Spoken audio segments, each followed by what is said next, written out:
Merci beaucoup, Madame Beaulieu. Bonjour à toutes et à tous. Je m'appelle Nadim Tadjine, je suis membre de l'équipe de l'OCPM et également doctorant en design et participation publique à l'Université Laval.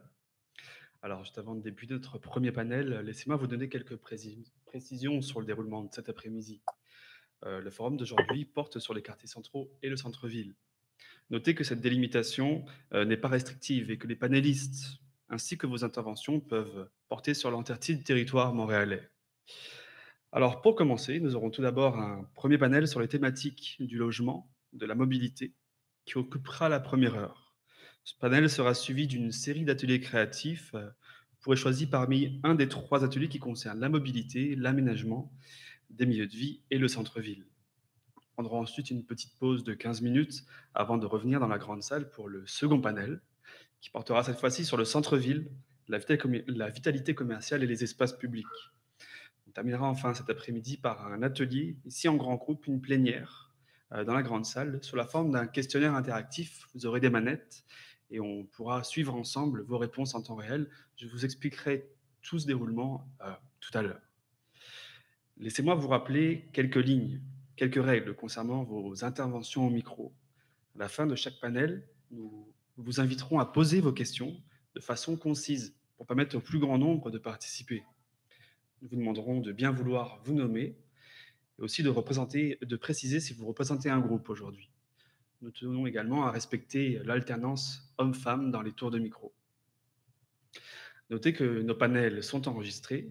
Vous aurez donc accès à l'ensemble du contenu de ces panels sur notre site internet dans les prochains jours. Nous avons également plusieurs photographes, je les vois ici, qui vont prendre des clichés durant l'événement pour notre rapport de consultation. Si vous n'êtes pas à l'aise, si vous ne préférez pas voir votre visage sur ces photos, n'hésitez pas à aller les voir pour ne pas apparaître sur ces photos. Alors, sans plus attendre, nous allons maintenant débuter par notre premier panel avec une série de présentations de nos invités qui vont tenter de répondre à des questions que nous nous posons toutes et tous, notamment qu'est-ce que le logement abordable et comment le rendre accessible à toutes et tous? Comment réduire la place de l'automobile dans l'espace public tout en assurant des déplacements efficaces, par exemple? Pour répondre à ces questions, trois invités aujourd'hui parmi nous, deux sont sur place et la troisième à distance. Je demanderai donc à Monsieur Jérôme Laviolette, qui est doctorant en planification des transports à Polytechnique Montréal, de nous rejoindre. J'inviterai également Monsieur Adam Mongrain, qui est directeur habitation pour l'organisme Vivre en Ville, de s'asseoir à nos côtés. Bonjour messieurs. Nous avons également à distance notre troisième panéliste, Madame Marie-Sophie Banville, autrice et journaliste indépendante, doctorante en droit à l'Université de Victoria, qui va nous parler en direct de Colombie-Britannique. Chaque panéliste va d'abord nous faire une présentation de 10 minutes, puis nous aurons un temps pour les questions du public, à peu près une trentaine de minutes. Donc n'hésitez pas à noter vos questions pour la suite. Alors, sans plus attendre, je vais présenter notre premier conférencier, Monsieur Laviolette. Jérôme Laviolette détient une maîtrise en génie des transports de Polytechnique Montréal. En tant que chercheur invité à la Fondation David Suzuki, il s'est penché sur les aspects psychosociaux de la dépendance à l'auto solo et sur les pistes de solutions visant à amener des changements dans la perception de la place de la voiture en ville, afin de soutenir une transition vers la mobilité durable. Il complète actuellement un doctorat en planification des transports et mobilité à Polytechnique Montréal. Son projet de recherche vise à quantifier les diverses facettes de notre dépendance individuelle et collective à l'automobile. Monsieur Laviolette, la parole est à vous pour cette première présentation. Merci beaucoup. Est-ce que je prends votre place? Oui, c'est bon ici. Parfait. Ça aurait été dommage de faire une présentation assise. Donc, merci beaucoup de l'occasion de présenter aujourd'hui quelques éléments de ce qui touche ma recherche que je fais présentement à Polytechnique Montréal. Donc, je vais tout de suite rentrer dans le vif du sujet. La question, c'est comment est-ce qu'on peut encourager la transition vers des modes de mobilité qui sont plus durables. Plus durable, ça veut dire moins de conséquences sur l'environnement, sur notre société, sur la santé humaine. Finalement, ça veut dire en quelque sorte réduire la place de l'automobile, réduire les déplacements qui sont effectués en automobile. Ça ne veut pas dire d'interdire l'automobile, ça veut dire de faciliter les déplacements par les autres modes de transport, d'encourager l'utilisation des alternatives qui existent à l'automobile, le transport actif collectif, les modes de mobilité partagés. Comment est-ce qu'on s'y prend pour faire ça? Ben, excusez, ça ne fonctionne pas. Vers là-bas? Ah oui, ça fonctionne. Voilà. Donc voilà, donc c'est un peu la question qu'on pose aujourd'hui. L'idée, c'est d'amener des perspectives qui est un peu différentes de ce qu'on entend beaucoup. Donc, on entend beaucoup parler de... Il faut vraiment que je vise... OK. D'agir sur l'offre de mobilité. D'agir sur l'offre de mobilité, c'est extrêmement important parce que c'est la base. En fait, c'est de s'assurer de pouvoir aménager notre territoire de façon à faciliter les déplacements à pied, en transport collectif, à vélo, et comme je disais, par les autres modes de transport. On est chanceux, on est dans le cœur de Montréal, on a des quartiers qui ont été développés beaucoup avant l'automobile, donc qui ont une trame urbaine qui facilite beaucoup les déplacements par d'autres modes que l'automobile. Du moins quand on se déplace dans les quartiers centraux de façon générale. Après ça, la mobilité dans le Grand Montréal, ben, c'est une autre histoire, c'est une autre question. Mais tout de même, on a une facilité de pouvoir se déplacer autrement. On doit aussi, et c'est vraiment, excusez-le, ben, si on peut switcher la diapositive pour moi, s'il vous plaît. Donc, on veut évidemment travailler à bonifier l'offre de mobilité en transport collectif, bonifier les infrastructures. On a des projets qui s'en viennent. On veut bonifier le niveau de service de transport collectif de façon générale. On veut travailler à l'intermodalité entre les différents modes. On veut repenser l'aménagement des rues. On le fait déjà. On a déjà vu beaucoup de transformations sur nos rues actuellement à Montréal. On doit continuer à le faire pour faciliter les déplacements à pied en vélo par des infrastructures cyclables qui sont plus sécuritaires, des infrastructures de transport actif de façon générale qui sont plus invitantes à se déplacer en transport actif.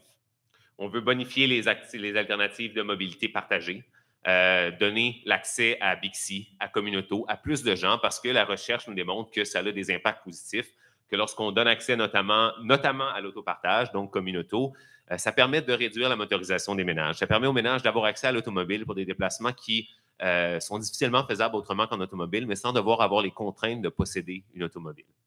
On doit travailler, mais tout ça, évidemment, tous ces éléments-là doivent se faire en parallèle en travaillant à réduire la place de l'automobile, réduire le stationnement, réduire les voies de circulation automobile.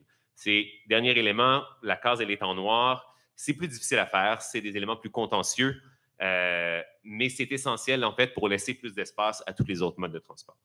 Mais ça, c'est de travailler sur l'offre de mobilité. C'est ce qui va permettre à davantage de gens de se déplacer autrement qu'en voiture. C'est ce qui offre plus d'options, de meilleures options, et qui permet de répondre aux besoins de mobilité des gens. Le point aujourd'hui, c'est qu'on va essayer de travailler sur d'autres éléments parce qu'il y a certaines limites à agir uniquement sur l'offre de mobilité. On pose la question, est-ce que c'est suffisant? Et là, j'ai mis une belle image de tofu. C'est moi qui l'ai prise, la photo. C'est un tofu que j'ai acheté récemment. J'appelle ça l'analogie du tofu parce que pour moi, bonifier les offres de mobilité, c'est un peu comme mettre des tofus sur les tablettes à l'épicerie. Ça permet aux gens de pouvoir cuisiner plus facilement végétarien, mais est-ce que ça garantit que tout le monde va se mettre à cuisiner végétarien puis va cesser d'acheter de la viande parce qu'on a du tofu à l'épicerie sur les tablettes, même si le tofu est beaucoup moins cher que le poulet? Pas nécessairement. Donc, il faut apprendre à cuisiner végétarien, il faut apprendre à pouvoir se déplacer autrement qu'en automobile. Il faut repenser nos déplacements. Il ne faut pas juste penser à substituer l'automobile pour d'autres modes de transport. Il faut vraiment repenser l'ensemble de, finalement, de styles de mobilité qui nous définit en quelque sorte. Donc, c'est un peu là qu'entrent en jeu des stratégies qu'on appelle des stratégies de gestion de la mobilité, ou en anglais Mobility Management. Ce sont des stratégies qui ont été beaucoup développées ailleurs qu'au Québec, finalement. Beaucoup en Europe, mais aussi en Amérique du Nord, autant dans le reste du Canada qu'aux États-Unis. Il y a eu plein d'initiatives qui ont été faites, documentées, recherchées, puis qui permettent d'amener des impacts positifs. Qu'est-ce que c'est, en fait, la gestion de la mobilité? Bien, le principe général, c'est de pouvoir amener... Exact. Je ne sais pas si c'est moi qui le fais ou en tout cas on le fait pour moi là-bas, mais en tout cas, ça semble bien fonctionner pour l'instant. On va reculer une diapositive. Merci. Promotion de la mobilité durable, donc, on vise à gérer la demande de déplacement d'automobile par l'influence des attitudes et des comportements. Quelques exemples de stratégies, ça inclut d'autres éléments que je n'ai pas le temps de présenter aujourd'hui, mais des stratégies plus législatives, comme la gestion du stationnement, qui est un aspect critique pour amener des changements dans les comportements de mobilité. Mais aussi des éléments comme la planification personnalisée de la mobilité au travail, à l'école, à la maison, des campagnes pour mieux promouvoir la mobilité durable de façon générale, pour en vanter les bénéfices, pour voir comment est-ce que ça peut aider les gens à accéder à leur destination quotidienne, puis travailler aussi à des plans urbains de mobilité, mais ça, c'est vraiment plus au niveau des municipalités. Planification personnalisée de la mobilité, c'est quoi exactement? Bien, c'est de façon plus institutionnalisée, l'accompagnement vraiment au changement de comportement. On va offrir de l'information, de l'assistance, des incitatifs aux citoyens, aux citoyennes, que ça peut être en entreprise, ça peut être chez eux directement, ça peut être en contexte scolaire, pour pouvoir tranquillement apprendre à utiliser et commencer à utiliser les alternatives de mobilité qui s'offrent à eux. Donc, je saute tout de suite dans l'action. Quels en sont les exemples? Mais le premier élément pour ça, en fait, c'est d'insuffler les changements au bon moment. Parce que lorsqu'on est pris dans nos habitudes quotidiennes, si tous les matins, je me lève, je prends mes clés de voiture, puis j'embarque dans ma voiture pour aller travailler, je ne me repose pas la question tous les jours, est-ce que la voiture, c'est encore le meilleur mode pour moi? On est pris dans nos habitudes, on ne se questionne pas, puis c'est vrai pour la mobilité, mais c'est vrai pour toutes sortes d'autres comportements qu'on fait dans notre vie de façon générale. On ne re-questionne pas tous les jours, puis c'est ça un peu l'habitude, c'est on ne re-questionne plus si le choix qu'on a fait est toujours le bon choix. Donc, même si les conditions de circulation se sont détériorées, qu'un trajet qui m'en prenait 20 minutes en automobile avant m'en prend maintenant 35, alors que parallèlement, on a mis en place des voies réservées pour autobus avec des lignes express qui pourraient me permettre d'atteindre mes destinations beaucoup plus rapidement. Si je suis pris dans mes habitudes, je ne vais pas vraiment considérer ces nouvelles options qui s'offrent à moi. Donc, l'idée, c'est de pouvoir être capable d'insuffler des changements, d'encourager les transferts lorsqu'il y a des discontinuités dans les habitudes. Les discontinuités dans les habitudes, c'est quoi exactement? On a plusieurs exemples de discontinuités naturelles qui arrivent dans notre vie, dans nos habitudes de mobilité. Le premier exemple, c'est la relocalisation résidentielle. Lorsqu'on déménage, on doit de toute façon repenser l'ensemble de nos déplacements. On va repenser où on s'en va, quelles sont nos destinations, les modes de transport qu'on utilise. Donc, voilà. Relocalisation résidentielle, ça a été documenté et si on offre les bonnes informations, les bons incitatifs aux gens à ce moment-là, il y a plus d'impact. On arrive à mieux accompagner les gens dans leur changement.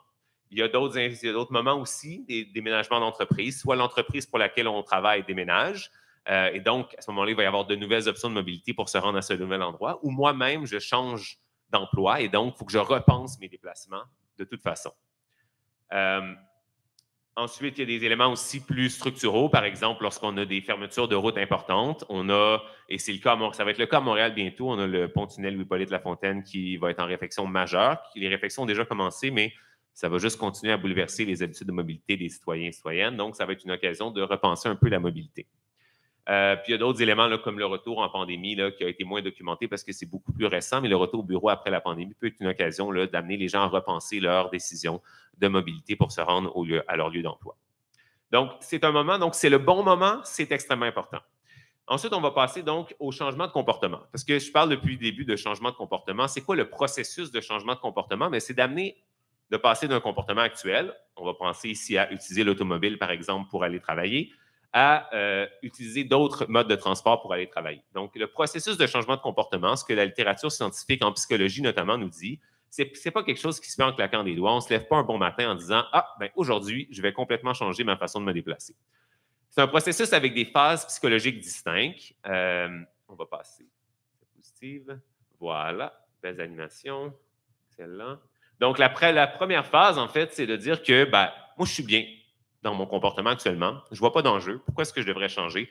Pourquoi est-ce que je devrais réduire mon utilisation de l'automobile? La congestion, ça ne me dérange pas tant que ça. Quand on passe à la deuxième phase, c'est là qu'on réalise qu'il y a des petits enjeux.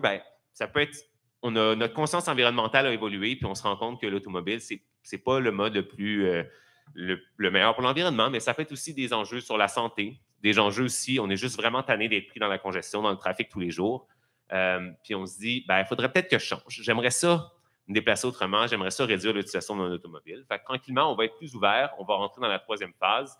On va être plus ouvert aux alternatives qui vont s'offrir à nous, plus réceptif aux informations sur ces alternatives-là. On va se mettre à écouter, à discuter avec les gens qu'on connaît beaucoup pour savoir comment je peux me déplacer autrement, comment je peux apprendre à me déplacer autrement.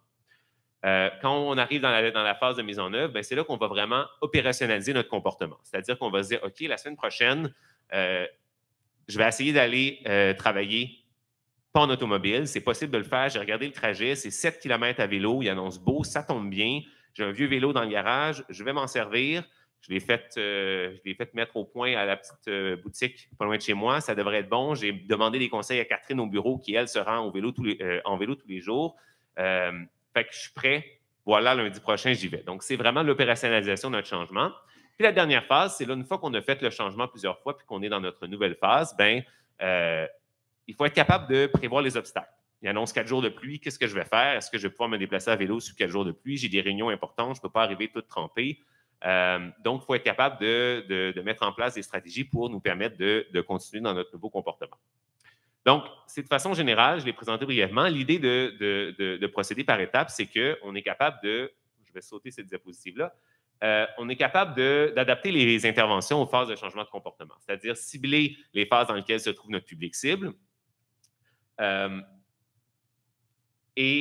Ensuite, on va être capable de donner les bons types d'interventions au bon moment, cibler le bon type d'information aux bonnes phases, donner les bons incitatifs au bon moment pour amener les gens à tranquillement passer à la phase suivante et à abaisser les barrières qui, au début, nous semblent vraiment importantes à changer notre comportement pour être capable de, ultimement, réduire notre utilisation de l'automobile pour certains déplacements spécifiques, par exemple.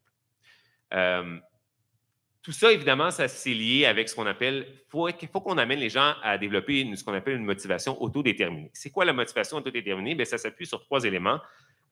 C'est le sentiment de compétence, donc comprendre et atteindre certains buts, se sentir efficace à le faire. Sentiment d'autonomie aussi, donc être libre de ses actions puis d'agir en accord avec ses valeurs, puis de développer ultimement des contacts sociaux enrichissants, sentir qu'on appartient à un groupe. Donc, l'idée, c'est qu'il faut qu'on amène les gens à avoir une certaine motivation autodéterminée à se déplacer autrement qu'en automobile, que les gens internalisent un peu les bénéfices qu'il y a à se déplacer autrement qu'en automobile. Je donne un exemple concret. Je pense que cet exemple-là est pertinent parce qu'on a des projets structuraux majeurs qui s'en viennent, qui vont être mis en service dans les prochaines années. Et donc, je donne un exemple concret qui a été bien documenté dans la littérature scientifique. Je vais dépasser d'1 minute, je te le dis, c'est annoncé d'avance. Donc, c'est un projet à Cagliari, en Italie, où est-ce qu'on a ajouté 2 stations à une ligne de train léger existante. Excellent, on a bonifié l'offre de transport. Les 2 nouvelles stations permettaient de desservir un hôpital important et l'université de la ville. En plus de bonifier l'offre de transport, on a fait un projet pilote et on a ciblé beaucoup de citoyens et citoyennes qui n'étaient pas essentiellement à même de pouvoir changer leur comportement parce qu'ils partaient d'endroits, ils s'en allaient à un endroit qui était desservi par ce nouveau train léger. On leur a offert toutes sortes d'incitatifs. On leur a suggéré des trajets personnalisés en fonction de leur lieu d'emploi, leur lieu de domicile.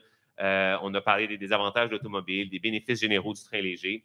Tout ça a été fait dans les meilleures pratiques pour cibler les bons facteurs psychologiques pour être sûr d'avoir le plus d'influence. Pensez aux meilleures publicités qu'il pouvait y avoir en automobile. Ben, c'est un peu ça qu'on a fait, mais pour la mobilité durable, pour le train léger. Donc, c'est quoi l'impact que ça a eu? Ben, les gens qui ont bénéficié de l'augmentation de l'offre de services, donc les automobilistes dans cette situation-là ont changé leur comportement et ont adopté le nouveau train léger à 34 %. Donc, c'est quand même considérable. Mais les gens qui avaient en plus reçu le package, excusez l'anglicisme, de mesures personnalisées ont réussi à changer leur comportement de 46 %. Donc, c'est quand même beaucoup plus. C'est quand même une différence de 12 %. Vous allez me dire, c'est peut-être pas tant que ça. Je peux vous dire que c'est beaucoup. Puis peut-être que ces gens-là auraient ultimement adopté le train léger, mais on a permis de le faire beaucoup plus rapidement.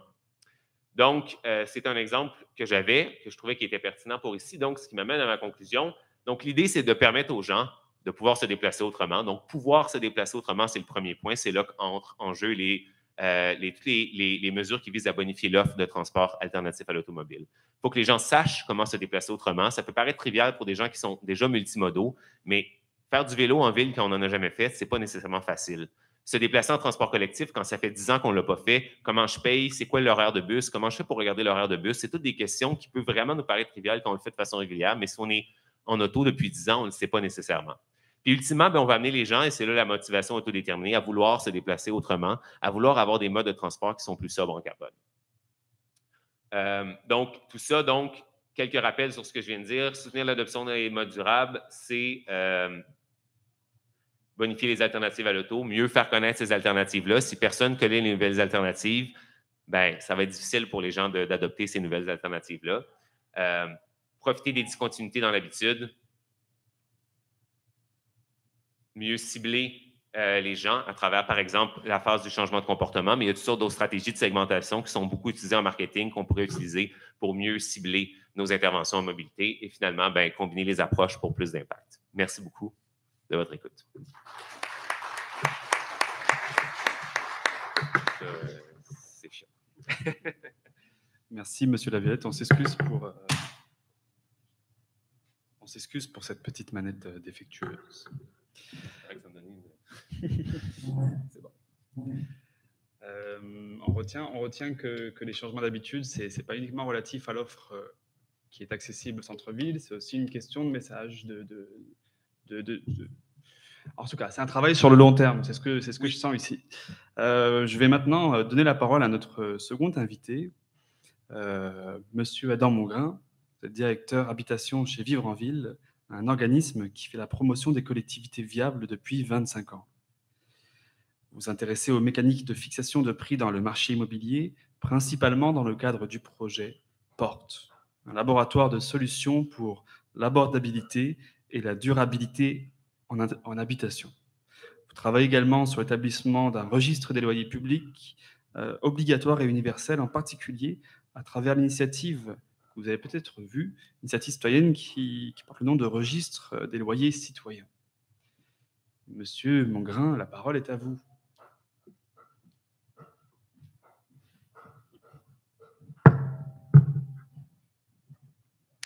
Merci beaucoup. Je vais me pratiquer avec la manette tout de suite. Je vais essayer de rapidement arriver au niveau de Jérôme. J'y suis presque. Parfait. Ah, je suis rendu habilité. Donc, merci tout le monde pour la chance de me prononcer aujourd'hui ici, d'être écouté. Comme annoncé, je représente l'organisme Vivre en Ville qui fait la promotion des collectivités viables depuis plus de 25 ans.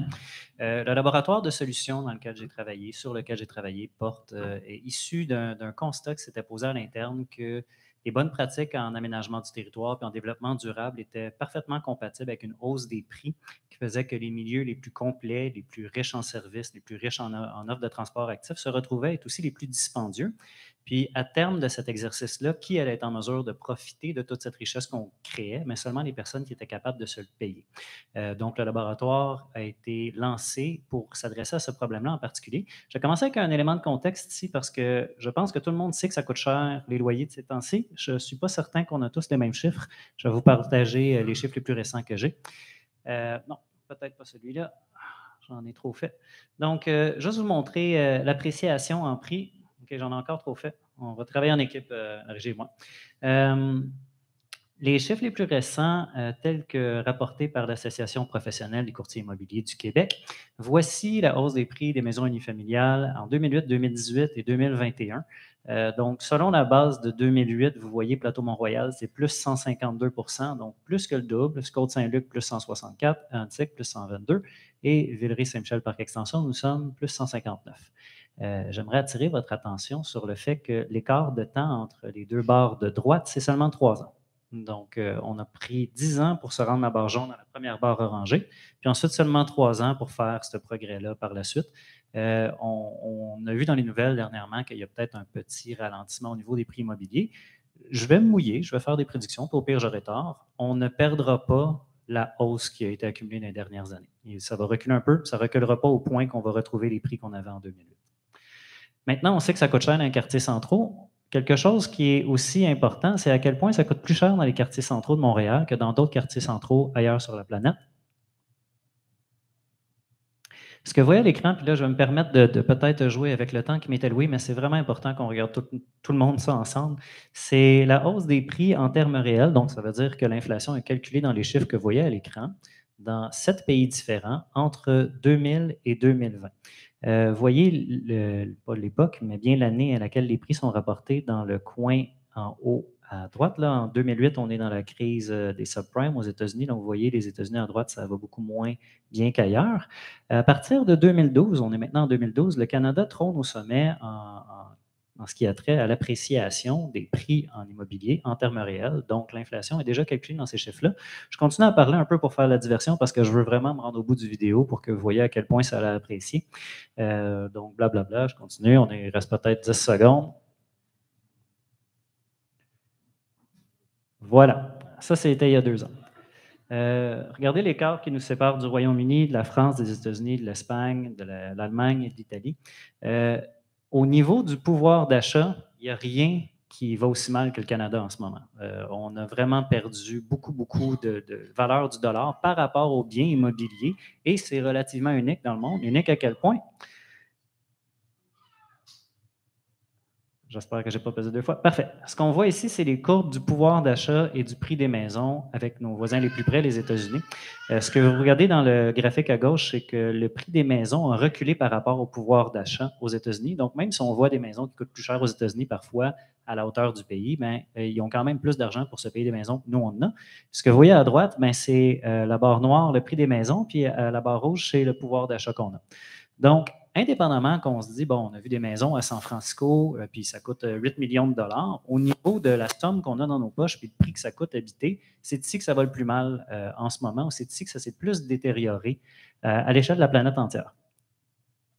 C'est super important dans le cadre des quartiers centraux de Montréal parce qu'il y a des mécanismes causaux qui nous permettent de comprendre qu'est-ce qui se passe dans la grande région sur la base de l'appréciation de prix qu'on a vécu dans les quartiers centraux de Montréal. Ce que vous voyez à l'écran en ce moment, c'est des études sur la hausse des prix, ou plutôt la progression des prix dans 4 grandes villes américaines, Détroit, Los Angeles, New York et San Francisco. Puis les 3 couleurs de bandeaux que vous voyez dans les graphiques, c'est les 3 tiers de toutes les maisons qui sont à vendre dans un marché. La jaune, c'est celle qui coûte le moins cher. La bleue, c'est celle qui coûte le plus cher. Quand il y a une croissance démographique, une croissance économique, comme c'est le cas à Montréal, donc il y a plus de gens, puis il y a plus d'emplois, puis il y a plus de richesses, le prix des maisons a tendance à augmenter. Mais il n'augmente pas de façon uniforme. Dans tous les cas où il y a de la croissance, ce qui augmente le plus vite, c'est le stock qui coûte le moins cher. Ce que ça veut dire, ça, c'est que les maisons qui coûtaient cher par rapport aux autres maisons en 2000 à Montréal, évidemment, elles coûtent plus cher en 2020, mais ils n'ont pas doublé de prix. Par contre, les maisons qui ne coûtaient pas cher en 2000, aujourd'hui, ont doublé ou plus de prix.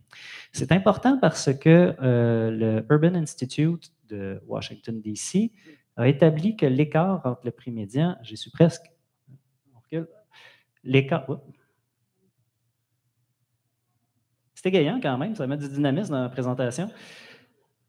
L'écart entre le prix médian et le revenu médian est le meilleur prédicteur de gentrification d'un quartier. La manière dont ça se passe, c'est que ce n'est pas tout le monde qui est un ancien acheteur. Il y a beaucoup de gens qui sont des nouveaux acheteurs. Puis en général, les nouveaux acheteurs, donc qui sont à leur premier achat, ils ont moins d'argent que les personnes qui sont à leur deuxième ou troisième achat parce qu'ils ne viennent pas de vendre une maison pour acquérir dans le marché. Ils sont systématiquement dirigés vers des endroits où les prix sont moins chers parce qu'ils arrivent avec moins d'argent dans le marché. Puis ils vont aller vers des endroits où les prix étaient historiquement plus bas.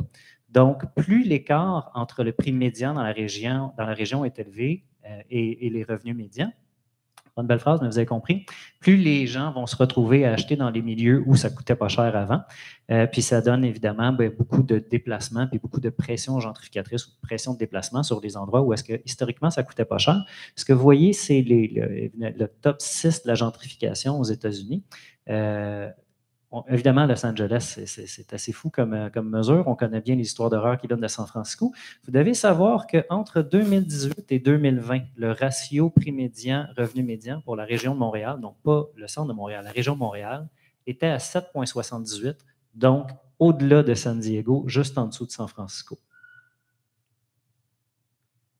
La façon dont ça s'est manifesté sur le territoire, c'est qu'il n'y a à peu près eu aucune croissance démographique dans les quartiers centraux.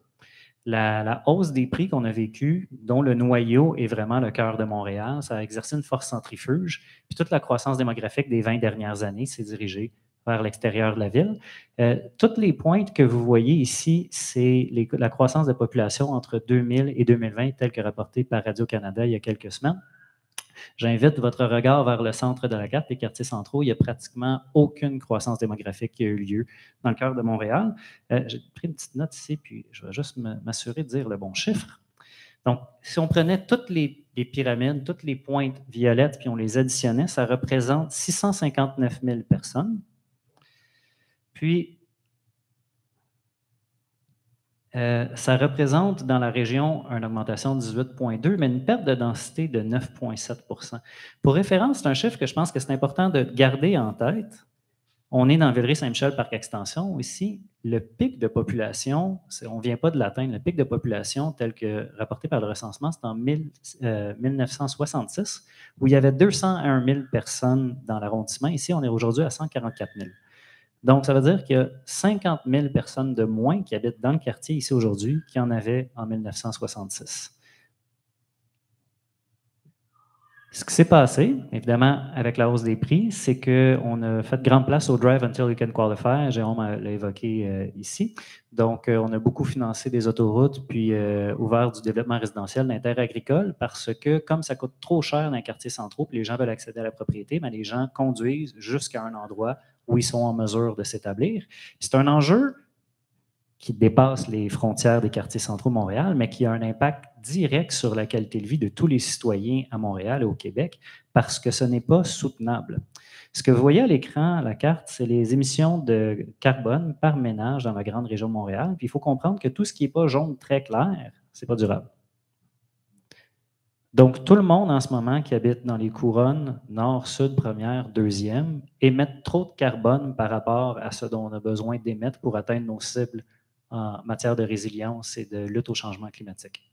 C'est impératif de trouver une manière, oui, d'augmenter l'offre de transport actif, transport collectif structurant dans ces zones-là, mais aussi d'accueillir de la croissance démographique au centre de l'île.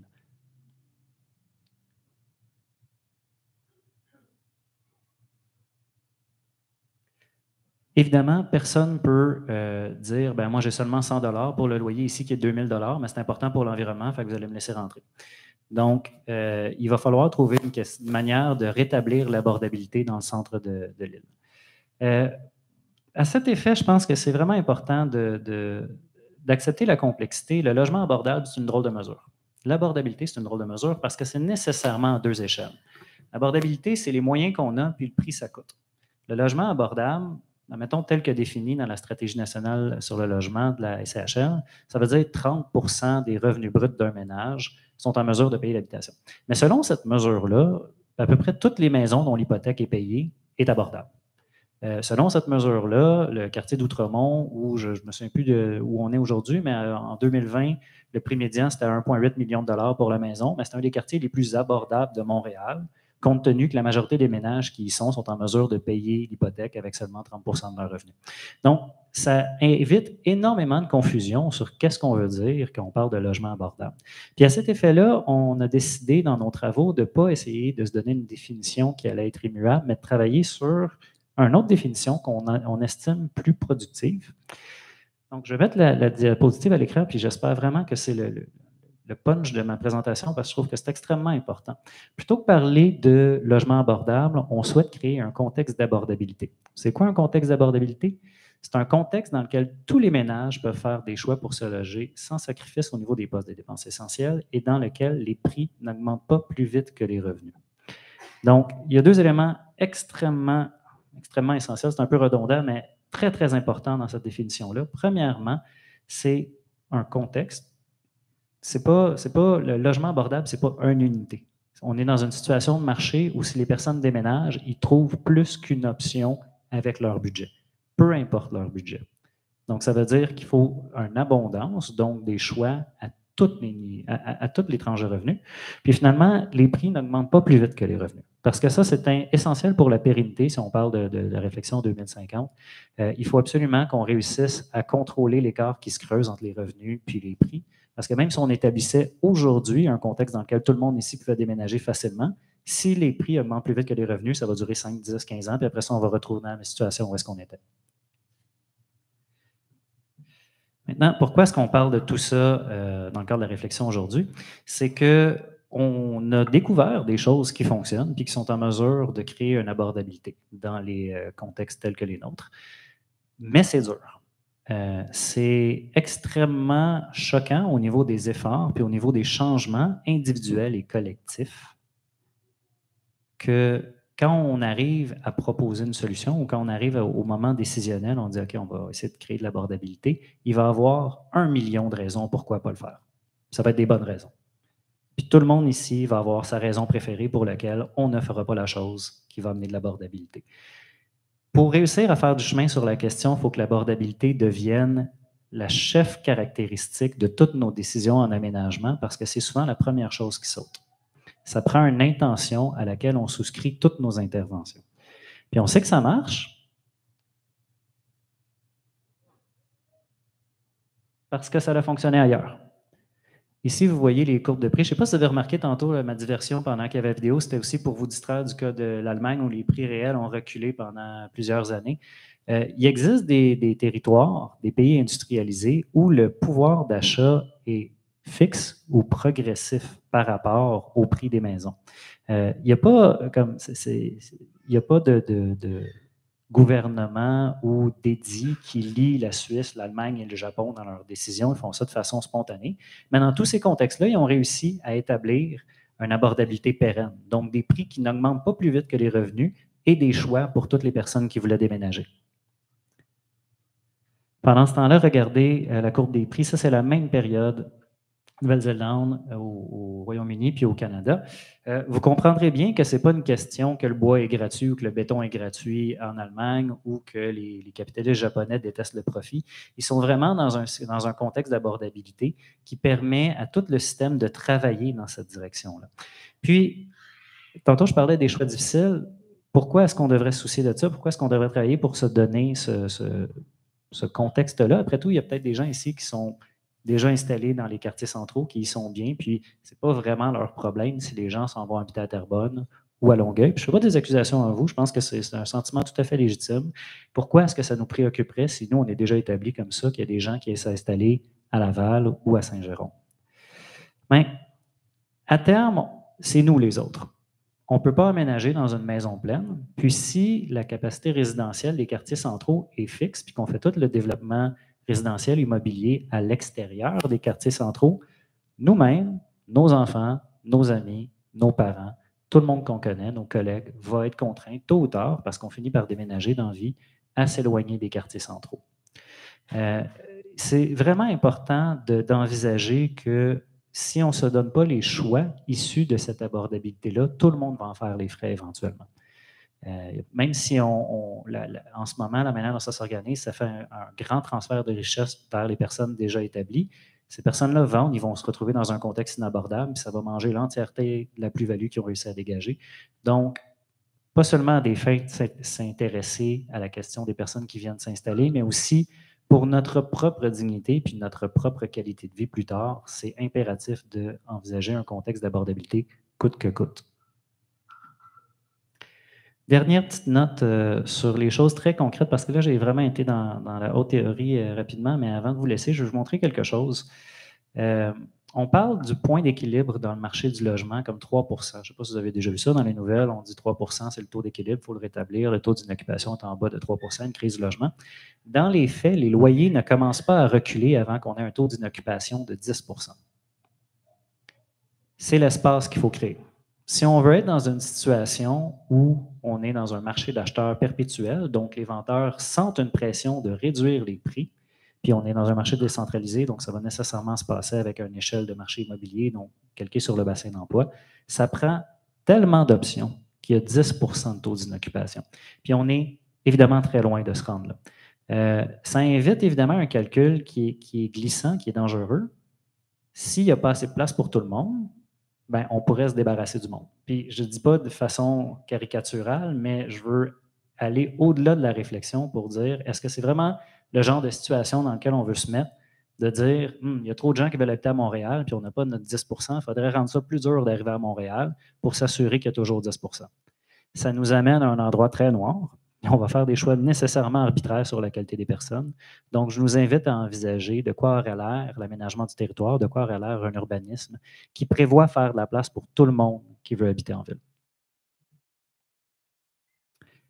C'est la fin de ma présentation. Merci beaucoup pour votre attention.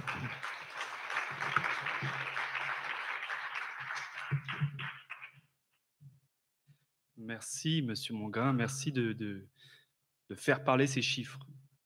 Je suis convaincu qu'on a plein de questions, d'interventions, notamment sur les changements d'habitude, sur ce que peuvent faire nos décideurs, les aménagistes, les personnes qui nous proposent une offre de logement, les personnes qui décident de nos voies qui peuvent être accessibles. Mais toutes ces questions, on va les garder à la suite de notre troisième intervention. Notre troisième panéliste, qui est en direct de Colombie-Britannique, Madame Marie-Sophie Banville. J'aimerais faire un test. Est-ce que, Madame Banville, vous nous entendez? Oui. Oui, je vous entends. Est-ce que vous me voyez dans la salle? Est-ce que vous m'entendez dans la salle? Oh oui, on vous voit en grand écran. Oui. On vous entend également. Est-ce que vous m'entendez bien? Oui, je vous entends. Merveilleux. Les joies de la post-pandémie et de l'hybride. Et Alors, voilà. une courte présentation avant de vous laisser la parole. Marie-Sophie Banville, vous êtes autrice, journaliste indépendante et doctorante en droit à l'Université de Victoria. Vous avez développé une expertise sur les dynamiques immobilières et œuvré à la recherche de solutions pour contrer la spéculation financière. Au sein de l'organisme Vivacité Société immobilière solidaire, vous avez contribué à la création de nouvelles formules d'habitation pour faire face aux problèmes d'abordabilité des villes. Vous avez aussi conçu et enseigné un séminaire interdisciplinaire sur la financiarisation du logement à l'Université Concordia. Alors, de la même façon, Madame Banville, je vais vous laisser 10 à 12 minutes pour votre intervention. Et la suite de cette troisième et dernière intervention, ça sera la période de questions du public. Madame Banville, la parole est à vous. Parfait. Merci beaucoup. Je suis très heureuse de compléter ce beau trio de présentations. Je pense qu'on a vraiment des approches très complémentaires dans la façon qu'on aborde le problème. Moi, je me suis beaucoup basée sur le projet de plan d'urbanisme tel que présenté par la Ville de Montréal. Je me suis beaucoup interrogée un petit peu plus à savoir comment il se représente lui-même la question de l'habitation, que faire au niveau de l'habitation. Fait que ce que j'aimerais offrir dans ma présentation, c'est peut-être de prendre un certain pas de recul puis de mettre en perspective un peu les actions qui sont proposées par la Ville de Montréal dans son projet de ville là, vers le plan d'urbanisme et de mobilité. Donc, la première chose, quand on regarde à la page 130 du projet de plan d'urbanisme, qui est la section en lien avec l'habitation, on commence avec une phrase qu'on entend beaucoup dans l'espace public. Montréal est une ville où les coûts de l'habitation sont encore considérés comme abordables à l'échelle nord-américaine.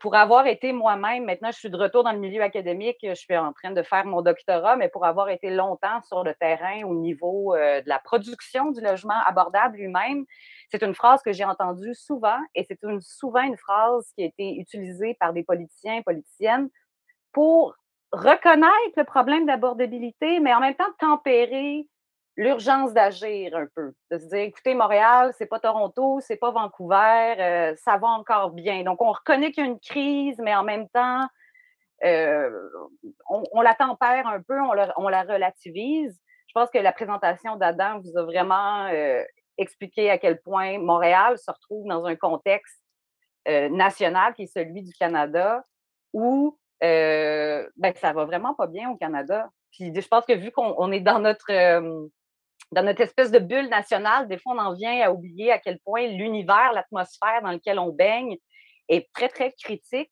Ce qu'on voit ici, c'est le rapport des prix du logement au revenu compilé par l'OCDE c'est les dernières données du dernier trimestre. Puis le rapport des prix du logement au revenu pour le Canada est de 143,03.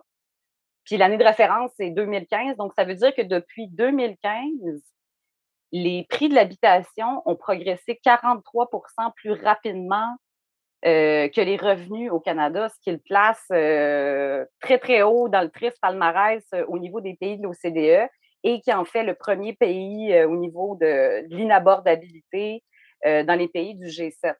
Donc, quand on dit Montréal, ça va relativement bien, il faut comprendre de un que le contexte nord-américain et en particulièrement le contexte canadien n'est pas une échelle de comparaison particulièrement judicieuse. Puis si on rentre un peu plus, là, je ne m'étalerai pas trop là-dessus parce qu'Adam a déjà fait la démonstration, mais l'indice des prix du logement, c'est un indice qui permet de calculer la variation des prix aux reventes.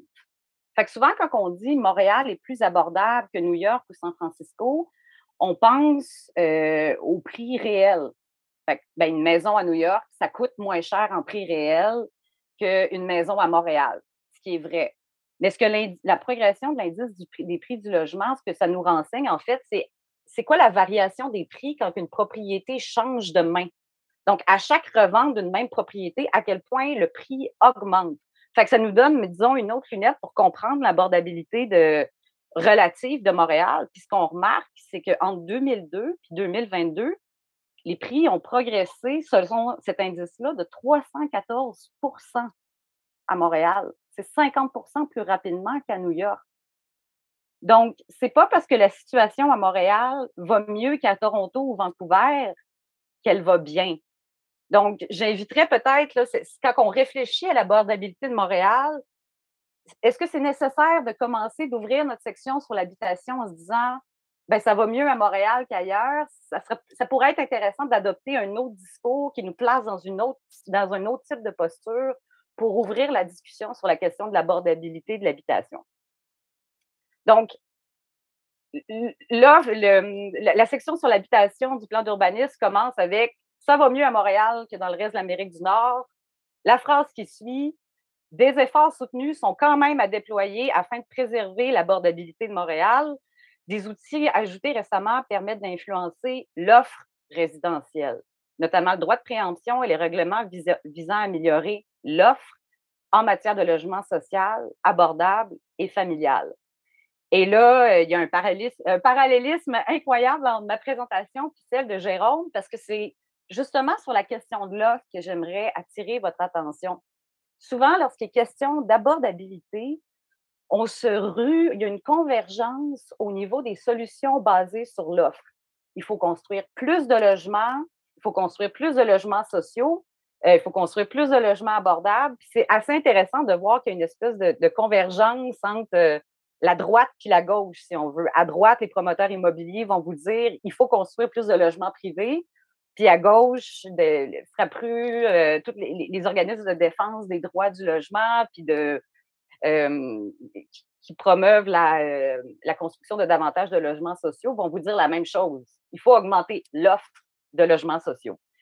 Ce qui n'est pas totalement faux, au sens où il faut qu'il y ait une offre dans un marché immobilier pour qu'il y ait un point d'équilibre entre l'offre et la demande. Ça, c'est une représentation très, très simple, si pas simpliste, de comment l'équilibre des prix se trouve dans un marché immobilier. Donc, il faut qu'il y ait un équilibre entre l'offre de logement, combien il y a d'unités disponibles sur un marché, et la demande pour le logement. L'affaire, c'est qu'on est tellement, je dirais, articulé autour d'une réflexion urbanistique sur la question de l'offre. La plupart des demandes qui sont listées dans le projet de plan de la Ville de Montréal sont très articulées au niveau de l'offre. Et la question qu'on ne se pose pas, c'est, mais la demande, d'où vient cette demande-là? Est-ce qu'on prend en tête les gens qui sont là pour se loger, ceux qui sont là pour investir, ceux qui sont là pour spéculer? Est-ce qu'on les voit comme un seul et même tout?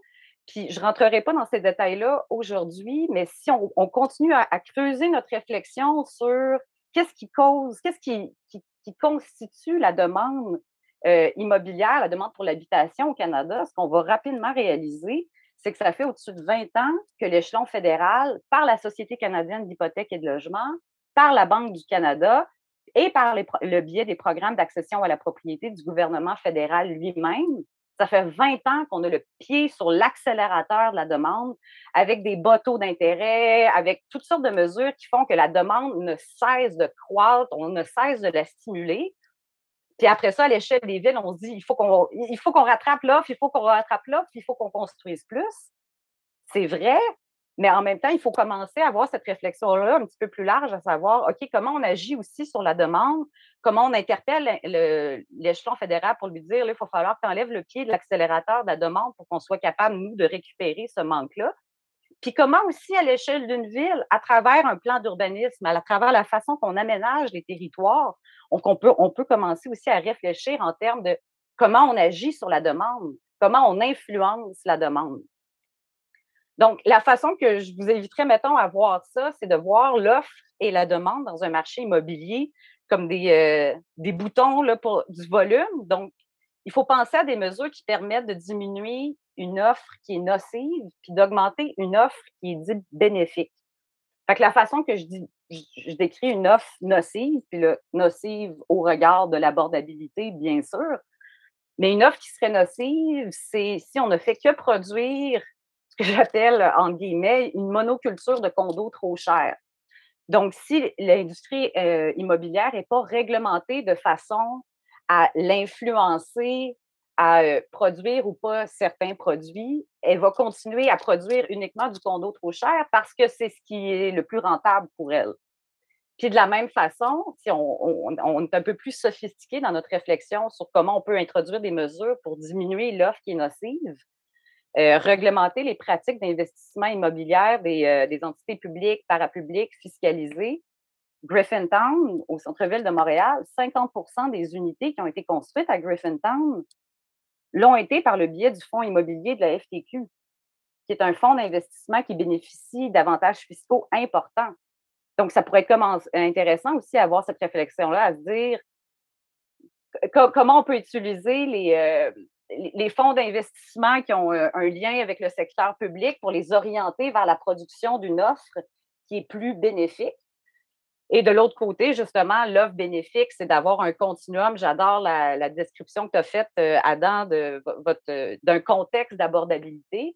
Comment on crée une offre qui s'insère dans ce contexte d'abordabilité-là. Donc, comment on s'assure d'avoir des habitations perpétuellement abordables, une offre diversifiée pour l'ensemble du continuum du logement.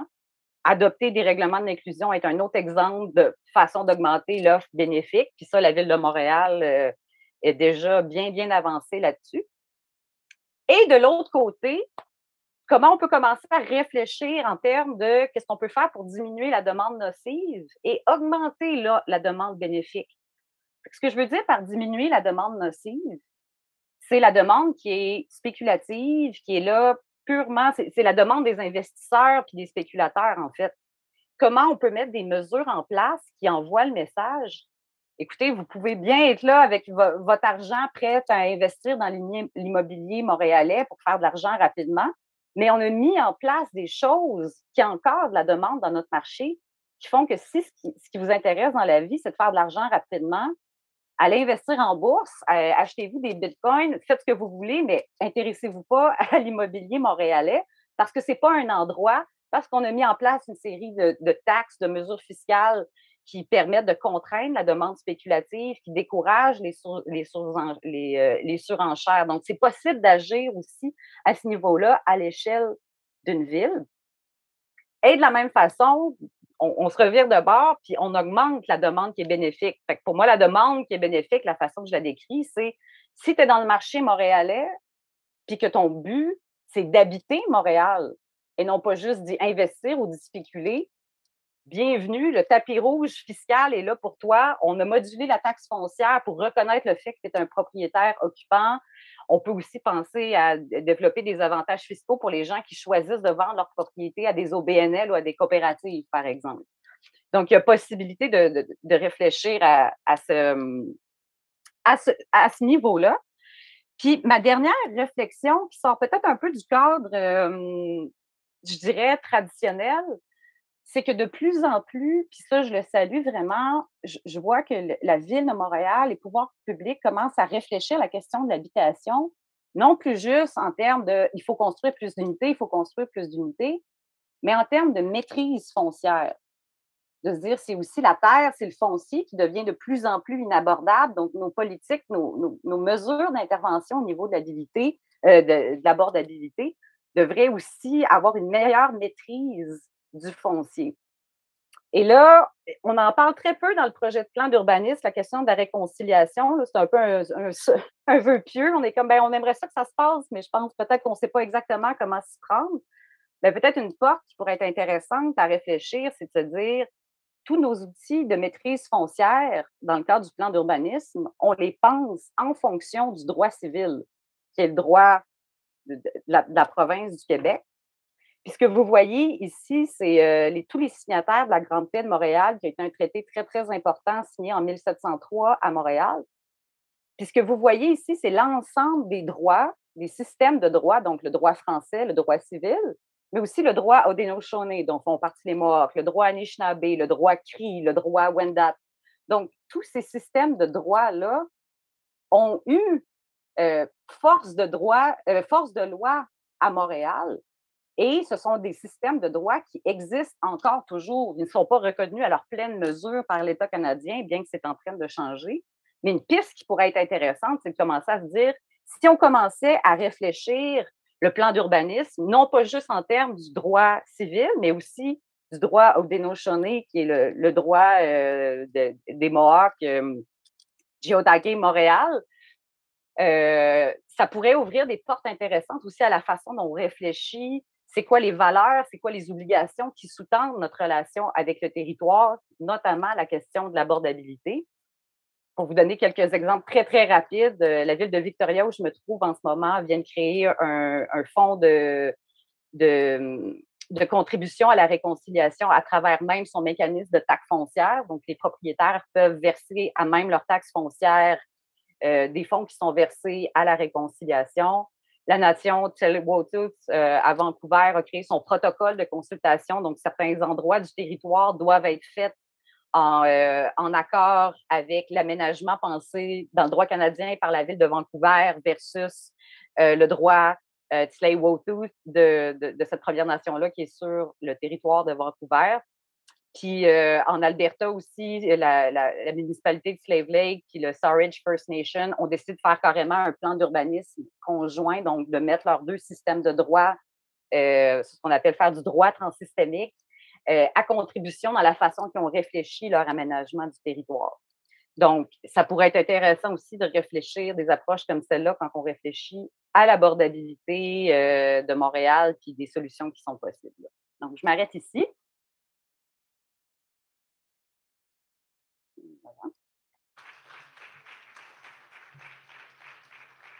Merci. Merci, Madame Banville. En direct d'un bateau. Oui. Merci à nos panélistes de faire parler ces chiffres, de nous offrir des regards nouveaux sur ces problématiques qui sont d'actualité. Alors, on a maintenant une courte période de questions du public. On a à peu près 10 minutes devant nous. Je vais inviter...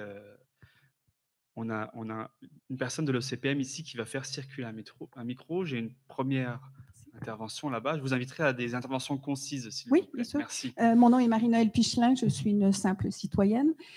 Une question, d'abord, merci beaucoup pour ces 3 présentations qui étaient vraiment passionnantes, mais il y a un mot, une expression qui est revenue souvent, quartiers centraux.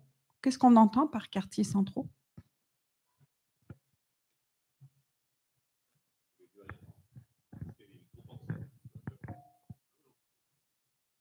Est-ce qu'on peut faire un test micro? Ça devrait fonctionner maintenant.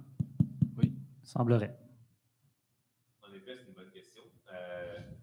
De ma perspective, en analyse des déplacements de la mobilité, c'est les quartiers qui sont principalement situés dans le territoire large du métro, en quelque sorte, là, plus Montréal-Nord, donc Villeray-Saint-Michel, Parc-Extension, Montréal-Nord, Hochelaga, Verdun, même Ville-Saint-Laurent est un peu à la limite, un de ces quartiers-villes, Côte-des-Neiges, donc tout ce qui est vraiment au centre de l'île de Montréal, où se concentre le gros de la population de l'île de Montréal.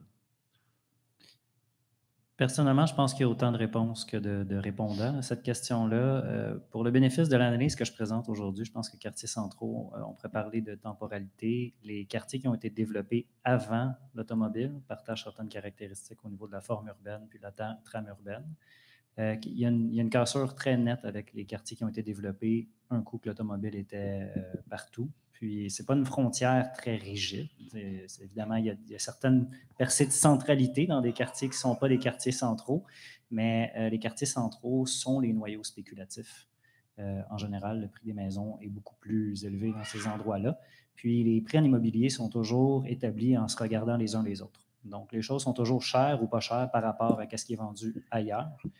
Puis, les quartiers centraux mènent le bal, donc les endroits qui ont été construits avant l'arrivée de l'automobile ou avant l'universalisme de l'automobile. Merci. Est-ce que Mme Banville voulait s'exprimer? Non, je pense que les définitions sur la table sont très justes. Merci. On va passer à la seconde question. Oui, monsieur? Oui. Bon, je m'appelle Claude Talbot. Je suis venu ici, moi, là, notamment du marché immobilier. Bravo à ceux qui vivent là-dedans, qui nagent là-dedans. Moi, je suis venu parce que j'habite le logement portable depuis 8 ans à Verdun. Et ce que je constate, c'est que oui, il y a de l'argent, il y aura toujours du logement, du condo pour aider, parce qu'ils ont de l'argent. il y aura toujours du logement pour la classe moyenne si le logement abordable, en faisant en sorte de ne pas offrir un service de supplément au loyer pour les plus pauvres qui y habitent comme moi en ce moment, mais qui verraient. On vous entend, monsieur, on vous entend. Madame là-bas, à Vancouver, m'entend-elle? Madame Borville, est-ce que vous nous entendez? Je me concentre très fort, là, j'entends un peu. Je résumerai pour vous la question juste après, si vous le souhaitez. D'accord, là, je viens d'avoir un micro. Monsieur, je vous c'est mieux. invite à rester assez concis sur votre question, si vous voulez, Oui. pour faire participer. Donc, il y a des pauvres qui habitent dans du logement abordable privé en ce moment parce qu'ils ont un programme de subvention. Enlever la subvention, comme ça serait dans mon cas, je me retrouve à la rue. Il y a une réalité humaine, il y a une réalité de pauvreté qui s'accentue. Et ce que je constate, la classe, on peut l'appeler la classe des pauvres, il n'y a pas de logement pour eux. Couper le programme de subvention au loyer dans le logement pour la classe moyenne en ce moment, ça augmente le taux comment on dirait, les gens qui ne peuvent plus se trouver un logement. Et là, on finance des programmes pour financer l'itinérance. Quel abstrait. On voit juste le côté argent. Côté humain, social, ma réalité de me retrouver à la rue demain matin si on coupe ma subvention parce qu'il n'y a pas d'HLM. Les HLM existaient avant 1994. C'est le logement abordable qui a remplacé. Pourquoi pas, et là ma question, pourquoi pas avoir gardé les deux programmes? Plutôt que d'en éliminer un pour dépendre de l'autre. Merci, monsieur, pour votre question. Alors, si je résume, comment ne laisser personne sur le côté? Parler de logement abordable, on parle d'itinérance ici. Est-ce que c'est uniquement la subvention qui est au cœur du logement abordable? Est-ce qu'il y a d'autres leviers, d'autres actions possibles ici? C'est une grosse question. Je ne veux pas présumer donner une réponse très satisfaisante qui va satisfaire tous les points qui ont été soulevés durant la question. Quand je parlais de l'abordabilité, qui est une drôle d'échelle, il y a les revenus puis il y a le prix que ça coûte. Évidemment, pour les personnes riches, tout est abordable. Puis c'est certain que si on avait l'intention sincère de s'assurer que personne ne se retrouve à la rue, on ferait des transferts d'argent sans condition à l'ensemble des personnes pour qu'ils soient en mesure de se loger dans le parc. Et on aurait réglé le problème de l'abordabilité parce que tout le monde aurait de l'argent.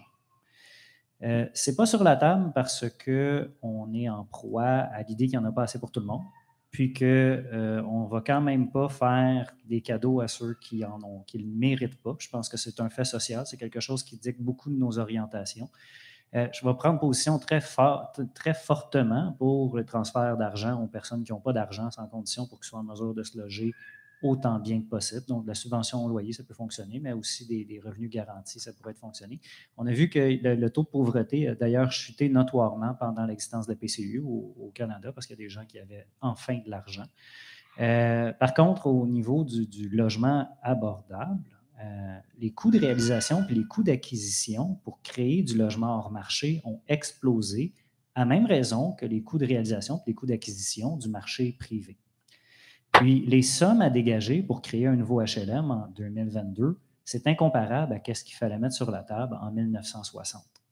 Si on ne contrôle pas le coût de réalisation puis combien ça nous coûte créer ces nouvelles unités-là hors marché, ce n'est pas important combien d'argent on met sur le programme parce que ça va juste être un transfert de richesse aux personnes qui détiennent les terrains ou les constructeurs ou les gens qui fournissent le béton ou les gens qui fournissent le bois, pour être en mesure d'avoir un programme d'abordabilité, donc de créer des unités hors marché pour répondre à des besoins très spécifiques, soit de clientèle qui n'ont pas des moyens financiers ou qui ont des besoins particuliers. Il va falloir tôt ou tard s'intéresser à combien ça coûte, puis pas juste l'argent qu'on met dessus. J'espère que j'ai donné une réponse assez intéressante. Si je peux ajouter juste une petite nuance rapide aussi. Une subvention au loyer, c'est ce qu'on appelle de l'aide à la personne. Puis construire un HLM, construire une coop, construire un OBNL, c'est ce qu'on appelle dans le jargon de l'aide à la pierre. Donc, ce que vous disiez, monsieur, si ma subvention, elle arrête, je me retrouve à la rue, ça, c'est un problème qu'on retrouve quand on a une logique d'aide à la personne. C'est qu'on donne une subvention à un individu au lieu de construire un ensemble immobilier puis le garder abordable. Puis là, le gouvernement fédéral est en train de pivoter tranquillement vers de l'aide à la pierre, de la construction briques et béton, de logements qui sont conçus pour demeurer abordables. Mais le gouvernement provincial, je vais essayer de rester poli, là, mais la logique est tellement articulée autour de l'aide à la personne qui sont des politiques irresponsables quand on réfléchit à la question de l'habitation. Donc, ce que vous nommez est un point extrêmement important, puis ça va être important que le gouvernement provincial change de cap sur cette question-là. C'est pas économiquement responsable, c'est pas socialement responsable. Bref, très bon point. Oui, voilà. Merci, monsieur, pour la question et pour les interventions des panélistes. Prochaine question. Bonjour, je m'appelle Stéphanie Bourbeau. Je suis ici pour représenter le comité des citoyens du Myland. Puis, je me suis beaucoup impliquée dans les dernières années sur la lutte pour le logement, justement, accessible, abordable. Adam, tu as posé une question, posé une question intéressante pour moi qui avait rapport au taux d'inoccupation. Puis, j'aimerais faire le pont un peu entre votre présentation et celle de Marie-Sophie sur la question de la financiarisation de l'immobilier dans un contexte justement où est-ce que ça fait une quinzaine d'années, où est-ce que c'est vraiment croissant, les acquisitions qui sont faites non plus par des propriétaires occupants, mais par des sociétés tentaculaires assez opaques, parfois des actionnaires, avec parfois justement l'investissement des fonds des travailleurs, des choses qui sont assez absurdes comme ça, où est-ce que l'argent des travailleurs contribue à les appauvrir ou à les précariser.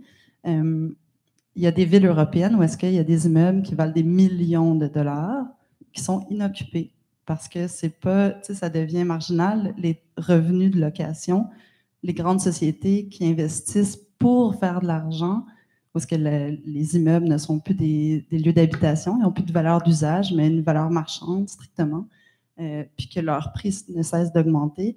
Qu'est-ce qu'on fait par rapport à cette énigme-là? Vous dites que pour que le logement soit abordable, il doit avoir un taux d'inoccupation de 10 %, mais on dirait que ça s'accommode très bien d'une logique de la financiarisation de l'immobilier où est-ce que les grandes sociétés n'ont pas besoin des revenus de location, en fait. Ils peuvent avoir les immeubles vides, puis on le voit dans les quartiers à Montréal, à Vancouver, c'est ce qu'on raconte, des quartiers morts. Fait que je me demandais juste si vous aviez un commentaire, les deux, qu'est-ce qui arrive de Montréal en 2050 si ça devient comme des quartiers européens où est-ce qu'il y a des immeubles qui valent 10 millions de dollars et qu'il n'y a personne qui habite dedans? Merci. Je peux peut-être y aller en premier, Sophie? Je regarde derrière moi, je ne sais pas si ça paraît, je regarde vers toi en ce moment. Oui, je te vois regarder derrière moi. Vas-y. D'accord. Quand je parle de 10 % de taux d'inoccupation, je parle à l'échelle du quartier ou de la ville, ce qui représente probablement des centaines, sinon des milliers d'immeubles comme celui qui vient d'être décrit ici. Je plaide pour une approche, mais je le fais au nom de Vivre en Ville, une approche très radicale au niveau de la question de la spéculation puis de la financiarisation, qui est, en fait, la position, c'est que c'est le profit qui attire les profiteurs. Et pour se débarrasser des profiteurs, on peut essayer de réglementer le comportement, mais la façon la plus élégante, puis la plus structurante, puis la plus criante de le faire, c'est de détruire le profit. Si ce n'est pas profitable de garder ces immeubles vides, ils vont arrêter d'être vides. Puis, à cet effet-là, il y a beaucoup de mesures qui doivent être déployées, puis pas seulement par la Ville de Montréal. Évidemment, la Ville de Montréal ne dispose pas de tous les pouvoirs qui sont en mesure de créer un contexte d'abordabilité comme ça. Ça va prendre, Marie-Sophie l'a bien évoqué, une intervention fédérale et provinciale pour essayer de s'affranchir collectivement, puis affranchir notre économie de sa dépendance à la spéculation et aux valeurs foncières qui augmentent tout le temps. Parce que c'est vrai qu'en ce moment, un taux d'inoccupation, puis on le voit dans le local commercial à Montréal, on a vu beaucoup d'évictions commerciales qui sont prises par un groupe qu'on n'a pas besoin de nommer, mais qu'on connaît probablement tous. Puis les locaux sont gardés vides, mais il y a beaucoup d'avantages fiscaux pour les acteurs comme ça qui gardent des locaux vides, et on est dans un contexte où il y a tellement de demandes qu'ils savent qu'ils vont être capables de revendre à profit. Et c'est là qu'il y a le déclencheur. Si ces groupes-là ne savent pas qu'ils vont être en mesure de le vendre à profit, ça change le comportement. C'est très, très dur de s'affranchir collectivement de notre dépendance à l'appréciation des valeurs foncières, parce que là, je vais être extrêmement clair dans mon vocabulaire ici, là. Le prix des maisons, c'est l'appréciation du foncier. Donc, on s'est fait dur toute notre vie, c'est certainement mon cas, qu'acheter une maison, c'est une bonne chose à faire pour nos finances parce que ça constitue un peu d'épargne pour la retraite.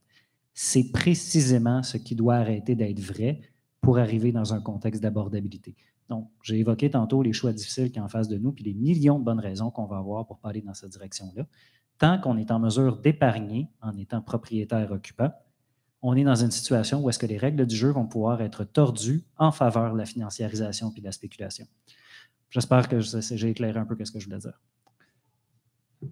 Ouais, ça me fait du bien d'entendre quelqu'un dire qui n'est pas moi. Fait que merci. C'est un excellent point que tu as mentionné, Stéphanie. Puis, étant donné que c'est Adam qui a été dans la proposition du taux d'inoccupation, je n'irai pas jouer dans cette plate-bande-là parce que ce n'est pas un domaine une variable, disons, que je maîtrise particulièrement bien. Mais ça m'a fait penser à la ville de Barcelone. Bon, là, le projet de loi est un peu sur la glace en ce moment, mais qui sont en train de mettre en place ou de réfléchir à un système de responsabilisation des grands propriétaires. Donc, au-delà de 10 unités, tu es considéré comme un grand propriétaire. Et je trouve ça intéressant la façon qu'ils formulent parce que pour eux, une fois que tu passes dans la catégorie grand propriétaire, tu es réglementé au niveau de ce qu'ils appellent les usages anormaux. Donc, tout ce qui est de la vacance, de l'insalubrité, tout ce qui envoie en fait le message que ta propriété, tu l'utilises purement dans sa valeur d'usage économique et non dans sa valeur d'usage social qui est de l'habitation. Dès qu'un grand propriétaire envoie un signal qui est en train de pencher en faveur de l'usage économique au détriment de l'usage d'habitation, il y a une série de mesures fiscales, de taxes, de contraintes qui se mettent en place pour empêcher ça.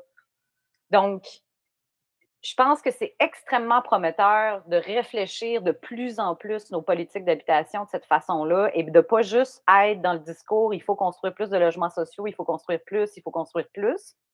Certes, il faut construire plus, mais les bonnes affaires, mais il faut aussi commencer à justement enlever la carotte au bout du bâton, fait que là, enlever les profits pour les profiteurs, comme le disait Adam. Ces deux affaires-là doivent vraiment travailler en tandem dans la façon qu'on réfléchit l'abordabilité des villes. Merci beaucoup pour vos réponses. Malheureusement, le temps file, notre programme est chargé. On ne va pas pouvoir prendre les 2 dernières questions, mais nos panélistes sont encore ici parmi nous durant la pause. Si vous voulez leur adresser des questions spécifiquement, n'hésitez pas en termes de logement et de mobilité. Alors, j'aimerais remercier nos invités, Madame Marie-Sophie Banville, Adam Mongrain, Jérôme Laviolette, pour leurs interventions. Les ateliers vont débuter dans une dizaine de minutes. Il y en aura ici. Le premier concernera la mobilité, aux tables dans la grande salle. Le second concernant l'aménagement des milieux de vie, dans la rotonde juste en arrière. Et enfin, le dernier atelier dans le centre-ville, qui sera ici, juste dans le hall. Vous avez également du café, de quoi vous casser la dent, c'est ça. Merci beaucoup.